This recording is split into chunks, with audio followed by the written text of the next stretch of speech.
নমস্কার বন্ধুরা, এই মুহূর্তে আলিপুর আবহাওয়া দপ্তর থেকে পাওয়া লেটেস্ট আপডেট অনুযায়ী উত্তর পশ্চিম ভারতে তৈরি হওয়া ঘূর্ণাবর্ত ইতিমধ্যে পশ্চিমবঙ্গ সহ বাংলাদেশে ঢুকে পড়েছে, যার দরুন সোমবার উত্তরবঙ্গ সহ দক্ষিণবঙ্গের বেশ কয়েকটি জেলায় মেঘলা আকাশ সহ হালকা বৃষ্টি হয়েছে। তো এই মুহূর্তে আলিপুর আবহাওয়া দপ্তর থেকে আবারও রাজ্যের বেশ কয়েকটি জেলায় মেঘলা আকাশ সহ হালকা বৃষ্টির সতর্কবার্তা, সে সঙ্গে ঘন কুয়াশার সতর্কবার্তা জারি করা হয়েছে আলিপুর আবহাওয়া দপ্তর থেকে। তো আলিপুর আবহাওয়া দপ্তর থেকে কোন কোন জেলার জন্য সতর্কবার্তা জারি করা হয়েছে, এই মুহূর্তে কি আপডেট আছে বিস্তারিত জেনে নেব আজকের এই ভিডিওতে। তবে তার আগে আপনি যে ভিডিওটি দেখতে পাচ্ছেন তার নিচের দিকে সাবস্ক্রাইব বাটনে ক্লিক করে পাশের ঘন্টাটিকে বাজিয়ে অল নোটিফিকেশন অপশনটিকে সিলেক্ট করে দেবেন। ভিডিওটি ইনফরমেটিভ হয়ে থাকলে বা ভালো লেগে থাকলে একটি লাইক করবেন, অনেক শেয়ার করে দেবেন। সেই সঙ্গে এই ভিডিওটি এই মুহূর্তে আপনি যে জেলা থেকে দেখছেন অবশ্যই সেই জেলার নাম ভিডিও কমেন্টে জানিয়ে দেবেন। তো বন্ধুরা, প্রথমে যে আপডেটটি আছে সেই আপডেটটি আমরা জেনে নেব, তারপর আলিপুর আবহাওয়া দপ্তর থেকে যে নোটিফিকেশনটি দেওয়া হয়েছে সেটা আমরা দেখব। তো কি আপডেট আছে জানবো।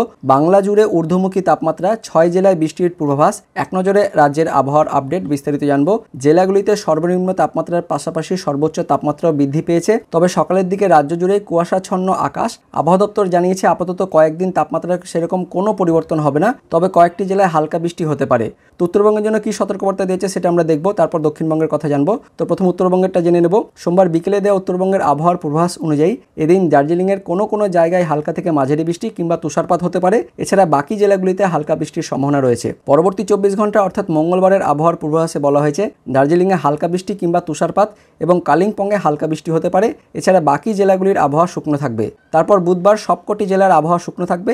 এই সময়ের মধ্যে উত্তরবঙ্গের জেলাগুলিতে হালকা থেকে মাঝারি কুয়াশা থাকতে পারে। আগামী 5 দিন হিমালয় সংলগ্ন পশ্চিমবঙ্গের জেলাগুলিতে রাতের তাপমাত্রা সেরকম কোনো পরিবর্তন হবে না বলে জানানো হয়েছে আবহাওয়া দপ্তরের পূর্বাভাসে। এবার আমরা দেখে নেব দক্ষিণবঙ্গের জন্য কি বলা হয়েছে। তো সোমবার বিকেলে দেওয়া দক্ষিণবঙ্গের আবহাওয়ার পূর্বাভাস অনুযায়ী এদিন পশ্চিম বর্ধমান, বীরভূম, মুর্শিদাবাদ ও নদিয়া হালকা বৃষ্টি হতে পারে। এছাড়া বাকি জেলাগুলির আবহাওয়া শুকনো থাকবে। পরবর্তী 24 ঘন্টা অর্থাৎ মঙ্গলবারের আবহাওয়ার পূর্বাভাসে বলা হয়েছে গাঙ্গেয় পশ্চিমবঙ্গের সবকটি জেলার আবহাওয়া শুকনো থাকবে। তারপর বুধবারও সবকটি জেলার আবহাওয়া শুকনো থাকবে। এই সময়ের মধ্যে দক্ষিণবঙ্গের জেলাগুলিতে হালকা থেকে মাঝারি কুয়াশা থাকতে পারে। পাশাপাশি উত্তরবঙ্গের মতো দক্ষিণবঙ্গের জেলাগুলিতেও রাতের তাপমাত্রার সেরকম কোনো পরিবর্তন হবে না বলে জানানো হয়েছে।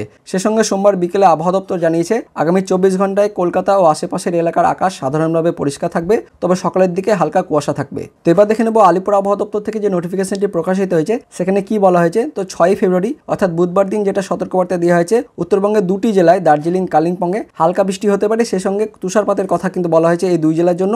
আর দক্ষিণবঙ্গের দেখতে পাচ্ছেন উপকূলের যে জেলাগুলি রয়েছে পশ্চিম মেদিনীপুর, পূর্ব মেদিনীপুর, দক্ষিণ 24 পরগনা, উত্তর 24 পরগনা, উপকূলের জেলাগুলিতে একদমই হালকা বৃষ্টিপাত হতে পারে, তার সঙ্গে মেঘলা আকাশ কিন্তু হতে পারে। তার সঙ্গে মধ্যবঙ্গের কয়েকটি জেলা বীরভূম, পশ্চিম বর্ধমান, মুর্শিদাবাদ, নদিয়া এই জেলাগুলিতেও হালকা কিন্তু মেঘলা আকাশ থাকতে পারে, তবে কিন্তু বৃষ্টিপাতের কোনো সতর্কবার্তা দেওয়া হয়নি। তারপর 7 ফেব্রুয়ারির জন্য উত্তরবঙ্গ সহ দক্ষিণবঙ্গের কোনো জেলাতে কোনো সতর্কবার্তা দেওয়া হয়নি, অর্থাৎ 7 ফেব্রুয়ারি থেকে একদম 10 ফেব্রুয়ারি পর্যন্ত উত্তরবঙ্গ সহ দক্ষিণবঙ্গের কোনো জেলাতে বৃষ্টিপাতের কোনো পূর্বাভাস দেওয়া হয়নি। তো বন্ধুরা, এই ছিল আলিপুর আবহাওয়া দপ্তর থেকে পাওয়া লেটেস্ট ওয়েদার আপডেট, যেখানে বলা হয়েছে আগামী 24 ঘন্টার জন্য উত্তরবঙ্গ সহ দক্ষিণবঙ্গের বেশ কয়েকটি জেলায় একদমই হালকা বৃষ্টিপাত, সে সঙ্গে মেঘলা আকাশ কিন্তু থাকতে পারে। তো ভিডিওটি ইনফরমেটিভ হয়ে থাকলে বা ভালো লেগে থাকলে একটি লাইক করবেন, অনেক শেয়ার করে দেবেন। তো দেখা হচ্ছে পরবর্তী লেটেস্ট ওয়েদার আপডেট নিয়ে। ততক্ষণের জন্য বন্দে মাতরম, জয় হিন্দ।